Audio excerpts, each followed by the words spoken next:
Bonjour, bienvenue sur Nathalie, consultante à Kenweb. Le thème de ce live d'aujourd'hui, c'est faut-il créer un groupe Facebook pour son activité ou pas? Alors, je vais attendre de voir s'il y a des personnes qui vont se connecter. Et puis, je commencerai. Alors, oups, je vais mettre comme ça. Il y a de la lumière qui fait... Voilà.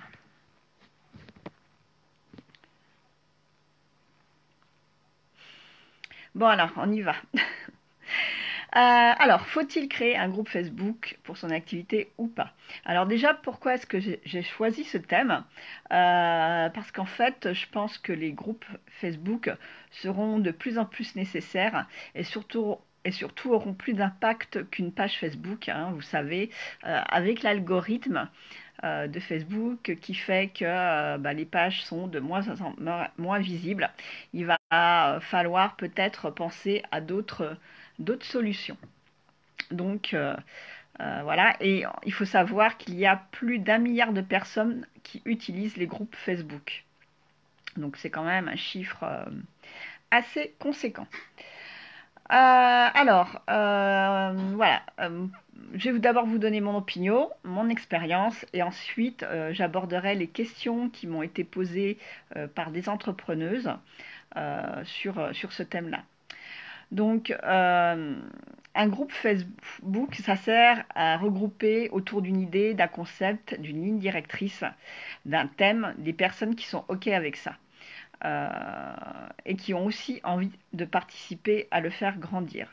Donc pour moi, un groupe Facebook, c'est vraiment, il doit servir à relier les personnes les unes aux autres autour d'un thème, autour d'un objectif, autour d'une motivation.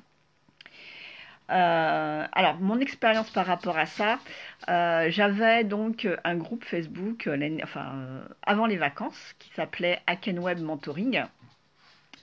En fait, je l'avais créé suite à un feuilleton que je débutais à écrire qui s'appelait Mathilde, donc qui était une entrepreneuse. En fait, c'était l'histoire de Mathilde qui était une entrepreneuse qui débutait et qui avait quelques soucis. Je vais avoir des...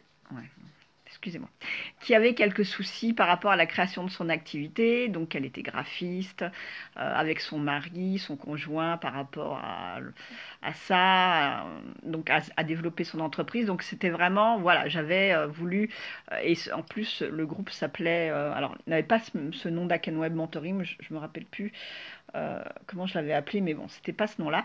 Et donc, c'était. Et en fait, mon objectif, c'était donc de relier à moi des personnes qui seraient intéressées par mon expertise en communication digitale pour leur donner des informations, des conseils, pour aussi qu'il y ait une entraide entre les différentes personnes de la communauté sur leur activité, sur l'entrepreneuriat. Et voilà, c'était vraiment un objectif peut-être un petit peu trop dissous, en fait, un peu trop vague. Et alors bonjour, il y a quelqu'un, je ne sais pas qui c'est, coucou. Et donc en fait, voilà, j'ai commencé à publier dedans par rapport donc, à mon activité, à mes programmes, à mes articles que j'écrivais, à ce feuilleton de Mathilde. Et bon, petit à petit, hein, ma communauté a commencé un peu à grandir. Mais je dirais que l'engagement n'était pas vraiment là. En fait, j'avais toujours mes fidèles qui me suivaient, qui commentaient, Par contre, j'avais très très peu de demandes par exemple, voilà, il y avait un post qui était dédié toutes les semaines sur demandez-moi aujourd'hui, vous avez une problématique, dites-la moi, et puis voilà, je réponds à votre problématique. Et franchement, voilà, non, ça ne fonctionnait pas. En fait, ce qui fonctionnait peut-être le mieux dans mon groupe par rapport aux publications, c'est quand peut-être je parlais plus de mon expérience entrepreneuriale que sur la communication.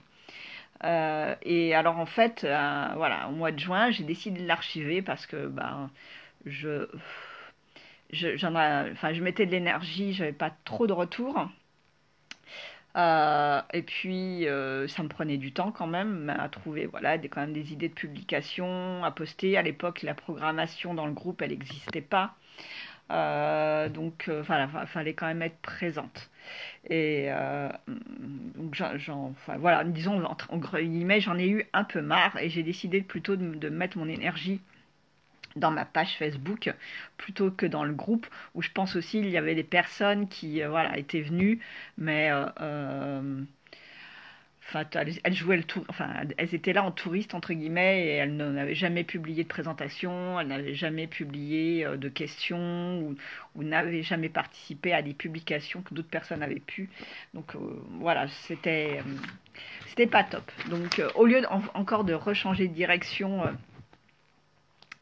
de se constituer une communauté, d'avoir des prospects, de faire connaître tes prestations, de faire peut-être aussi des partenariats avec des personnes qui rentreraient dans ton groupe et qui seraient complémentaires à ton activité à toi, faire connaître tes événements plus facilement parce que plus la communauté est grande et plus ben, ton événement peut être partagé et des gens qui participent.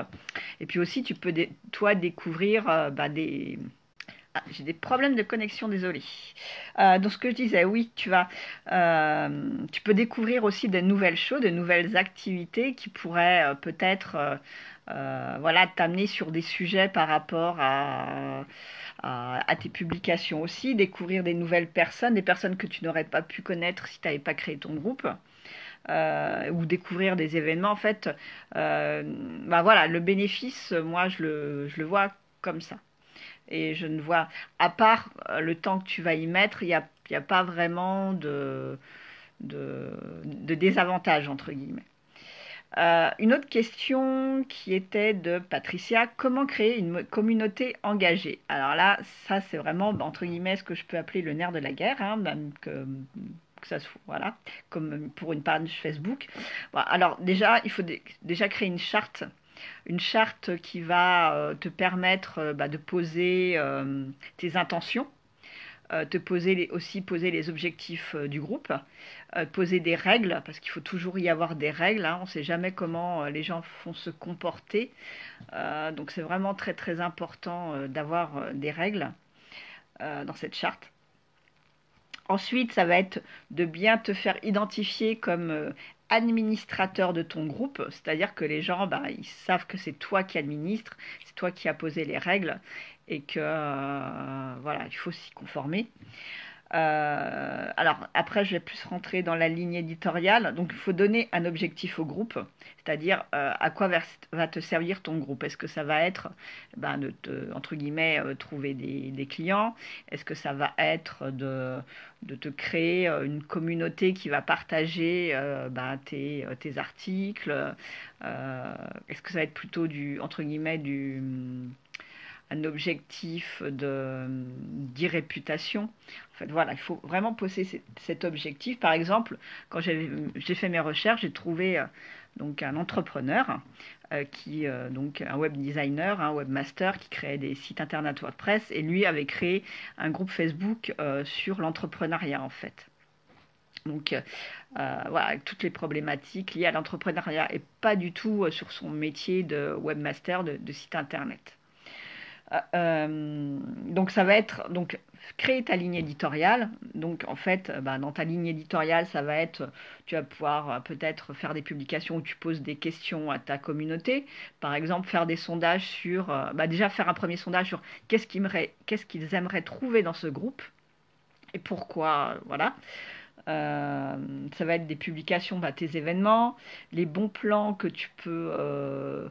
alors, tes bons plans à toi, enfin, de tes prestations ou tes événements, mais des bons plans qui pourraient les intéresser d'autres personnes, qui pourraient, eux, les intéresser par rapport à leur entreprise, à leur activité, ben, sur des salons, des foires, des choses comme ça. Ça peut être des mini-interviews. Voilà, tu te dis, ben, chaque semaine, je vais interviewer une personne du groupe Et donc ça génère quand même pas mal d'interactions. Ça peut être faire des conférences dans le groupe Facebook.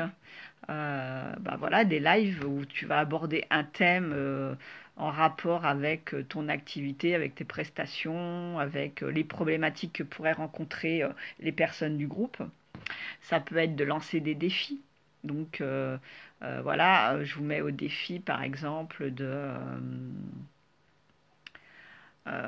qu'est-ce que ça pourrait être de, euh, de mettre une photo de votre dernière intervention lors d'une conférence. Enfin, voilà, je dis n'importe quoi, mais voilà, c'est dans l'esprit. Voilà. Et alors, ce qui fait aussi l'engagement d'une communauté, c'est la personnalité de l'administrateur. C'est sa posture entrepreneuriale aussi, je pense, et aussi son expérience euh, entrepreneuriale. C'est-à-dire qu'en fait, il y avait une autre question qui m'avait été posée par Géraldine. Est-ce qu'on peut créer un groupe Facebook quand on lance son activité? Je dirais que non. Bonjour Stéphanie Didier. Non, je pense qu'il faut voilà, déjà avoir un petit peu d'expérience dans son activité, d'avoir d'avoir créé une page qui commence quand même un peu à grandir avant de créer ton groupe Facebook. Parce que déjà, tu vas faire la pub de ton groupe dans ta page, donc voilà, dire à la communauté de ta page, voilà, j'ai créé un groupe Facebook. Il faut savoir qu'un groupe Facebook et une page, ça pas du tout, ça ne se gère pas pareil et ça n'a pas du tout la même utilité.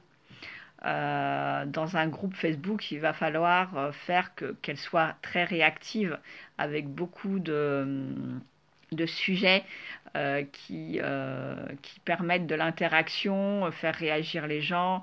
Euh, voilà.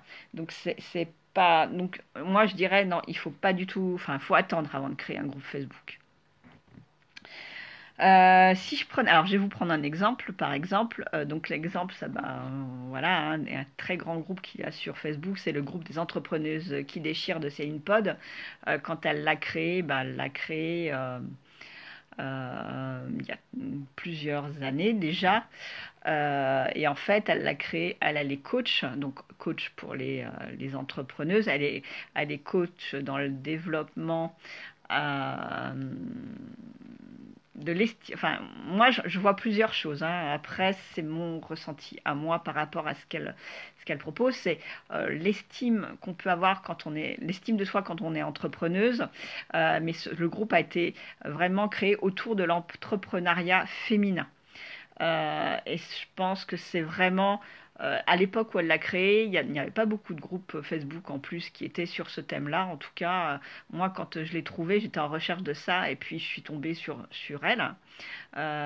Et c'est ça qui m'a donné envie de participer parce qu'elle parlait on pouvait parler de l'entrepreneuriat, mais vraiment dans sa globalité, et pas que seulement sa posture entrepreneuriale. C'est-à-dire qu'on pouvait poser des questions sur comment créer une entreprise, comment gérer une page, enfin, voilà, c'était par rapport à la communication, c'était par rapport à la comptabilité, par rapport à la création de vidéos. En fait, on pouvait aborder vraiment tous les thèmes et c'est vraiment aussi pour ça que je pense que ce groupe atteint maintenant les 31 000 euh, adhérentes.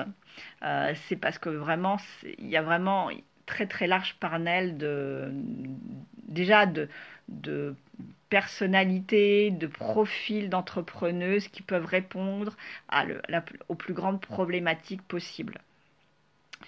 Par contre, il peut aussi y avoir des groupes Facebook vraiment sur des thèmes beaucoup plus précis, comme l'estime de soi, comme le développement personnel. Alors, je pense à un groupe, alors, je me rappelle plus du nom du groupe, c'est de Gaël Badasri, euh, qui est sur le féminin, c'est le féminin sacré, et sur tout ce qui est sa conscience féminine en fait. Moi, voilà comme je l'ai interprété, et vraiment qui est aussi vraiment très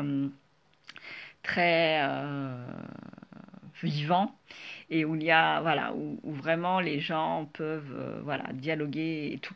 Et alors moi si j'avais un conseil par rapport à la création d'un groupe Facebook, c'est dans un premier temps de peut-être pas vous focaliser sur votre activité, mais de qu'est-ce que vous pouvez apporter comme aide aux personnes qui auraient besoin de conseils par rapport à des problématiques qui sont reliées à votre activité. Voilà. Ça, pour moi, la première, mon premier conseil, ça serait ça. Ensuite, je pense qu'il faut être super naturel quand on gère un groupe Facebook. Il faut peut-être encore plus que sur une page, il faut vraiment être soi et ne pas hésiter à demander à la communauté son opinion, toujours demander à la communauté son opinion, qu'est-ce que vous pensez de tel sujet, qu'est-ce que vous verriez comme thème de publication, qu'est-ce que vous aimeriez trouver, est-ce que vous voudriez plus de live, est-ce que vous voudriez plus d'articles enfin d'articles qui pourraient voilà vous intéresser et pas forcément les vôtres mais aussi de personnes que vous connaissez. Voilà, en fait, il faut être au service de sa communauté. Ça, ça serait un de mes conseils, voilà, phares par rapport à la création d'un groupe Facebook. Alors, faut-il créer un groupe Facebook pour son activité ou pas? Je dirais oui, mais pas le faire tout de suite. Attendre, voilà, peut-être avoir au moins 1 an d'activité avant de créer son groupe Facebook. Et puis, mon deuxième conseil, pas se prendre la tête. Voilà.